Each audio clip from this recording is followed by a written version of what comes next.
Hey guys, good morning, good afternoon. I'm coming to you on a rainy day and thinking a little bit about our class and where we've been spending the majority of our time over the last 10, 11 weeks. And to be honest with you, we've been thinking a lot about positive forms of leadership, and we've not really touched on the side of dysfunctional leadership or bad leadership or when leadership can go kind of off the tracks a little bit. And so today in this podcast, I want to dedicate some time to think a little bit about the dark side or the dysfunctional side of leadership. As many of you may know, we've written a couple of papers around this, and we have some research around this particular idea. But today I want to talk with you about what our text is saying, and to kind of supplement what you're reading about in our class. And hopefully, when we get back together, we'll have a chance to talk more in depthly about this. So, without further ado, let's jump into thinking about the dark side of leadership. And so, to start off tonight, I want us to think about an example, right? One of many examples. So, there's, if you would, come in with me to the picture of thinking about someone who might exemplify the idea of bad leadership. Is there any one particular example that you can give? Oftentimes, when I ask people this question out when I'm doing workshops or presentations for companies, I'll ask them if they have any examples of really great leadership, right? And some folks will raise their hands and they'll have some things to share. But almost always, when I ask someone about their experience with a bad leader or a poor leader, people have lots of stories to share, but they often tell that story with their face. When I ask that question, I can see the look come across someone, or I can see their body position actually change. And it's interesting how bad leaders or bad managers can really affect us, and how they can shape our experience of work. One way to really kind of examine this is something we might call the Dr. Gordy test. To take the test, it's very simple. You simply just count up all of the people that you've been led by in the past. Think about all of the baseball coaches, or the dance teachers, or the teachers in school, right? Or the more traditional, formal kinds of leaders. Count up all of the people that you have been led with in the past. This includes anybody that you might be in a followership role with. Then count the number of people that, if given the chance to follow again, you would. If that leader called you, if that person called you, would you actually go follow them again? Would you work for them again? And then just divide that by the total number and calculate the total percentage. How many of you have leaders, more than 50%, that you would follow again? There's no doubt that all of us have had some experience with folks who, if they called, we'd probably hang up the phone. Well, I wonder then, why does this happen? Why is it, when leadership is such an important and critical variable for us to understand and to move forward with, why is it that leadership so often fails? What is it about bad leadership, right? Is it traits? Is it personality? Is it context? How does this happen? And taking this to the next step, we might take a look at our model from our text. Is it the follower? Is it the situation? Is it the leader? What is it that makes up this variable of leadership here? How do we really get at the crux of the idea of bad leadership? So we might ask the next question: who and what makes a bad leader, right? Well, let's make a list of them, right? Can we make a list of those bad leaders, and who are they, and to name them and get very specific with them? What are the issues at play here? What are the traits? What are the issues of power? What are the issues of influence? What's the situation or the context? What are things that we can kind of understand about bad leadership? If we take a look in our text, we come across these six areas: moral justification, euphemistic labeling, advantageous comparison, diffusion of responsibility, disregard or distortion, and then this idea, the final kind of straw, this idea of dehumanization. There's no doubt that all of these are deplorable things, right? The idea of moral justification, and we graduate down to the level of dehumanization. Well, what is moral justification? Well, moral justification is involved in reinterpreting otherwise immoral behavior in terms of a higher purpose.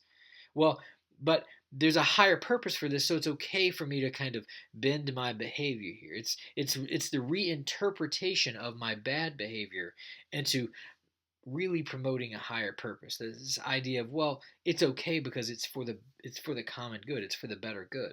Euphemistic labeling involves using cosmetic words to cover up behavior. Things like a freedom fighter, right? or I'm a catalyst for change in my organization, and to be a catalyst for change, I've got to act this way, right? Advantageous comparison is about comparing our behavior to that of others, which was perhaps way worse. Well, at least I don't hit my employees uh, like Jake does. At least I don't berate my employees in public like Ann does, right? Advantageous comparison is about one upping someone else over your bad behavior.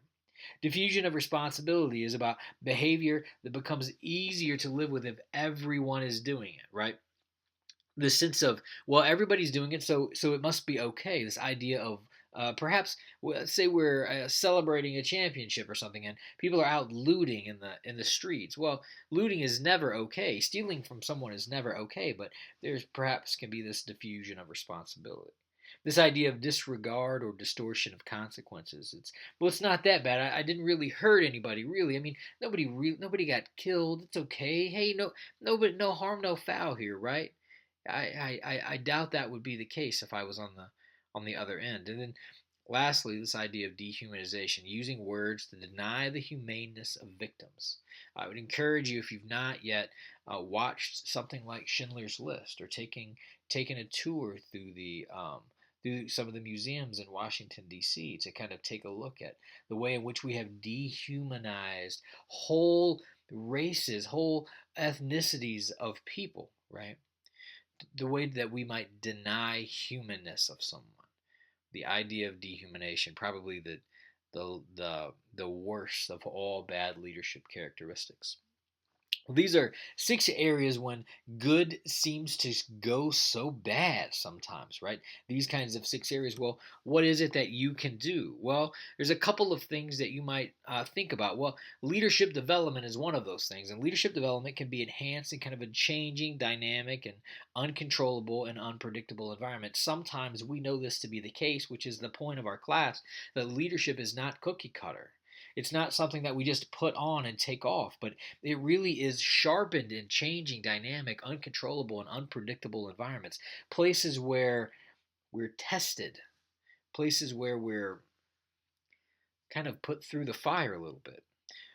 Things like strategic planning, or things that might stretch individuals. Be what Thinking about what are the things that you might be able to do, right? Understanding that failure might be a possibility. What is it that we can actually do as uh, followers or as leaders? How is it that we can begin to navigate these waters? And here's what I would encourage you to do. If you ever find yourself in a position of working for a bad leader, right? Really sit down and think about where you're at and what your next step might be, and how you can begin to manage up a bit, right? Think about things that we've talked about in our class, resiliency training, understanding how we might hunt for the good things, things that might help us to move through a particular season in our life, right? I think one of the largest sources of worry for organizations is that there is a lack of quality leadership and talent, particularly when it comes to this idea of bad leadership, right? And there's this sense of incompetent managers. Now, we're using the words manager and leader kind of synonymously here, but I think it's really important to know that leaders or managers, or those people in positions of influence, can really make life kind of tough for us. We can actually plot them out here, right? And using the exact same kind of grid that we've used in the past. We might look at the dimensions of leading, but to look at them in kind of the reverse sense. And we can examine those particular behaviors right here. I think we've seen this table before. Skepticism, cautiousness, reservedness, leisureliness, boldness, mischievousness, colorfulness, imaginative, diligent, and dutiful. Think about these things in excess, not just moderation. What does mischievousness look like taken to the extreme? What does boldness look like taken to extreme? What does leisureliness look like taken to extreme? If we move forward, there are a couple of things that I think some childhood games can teach us about very valuable lessons in the area of leadership. And let's just look at these for a moment. Think about the game King of the Hill, right?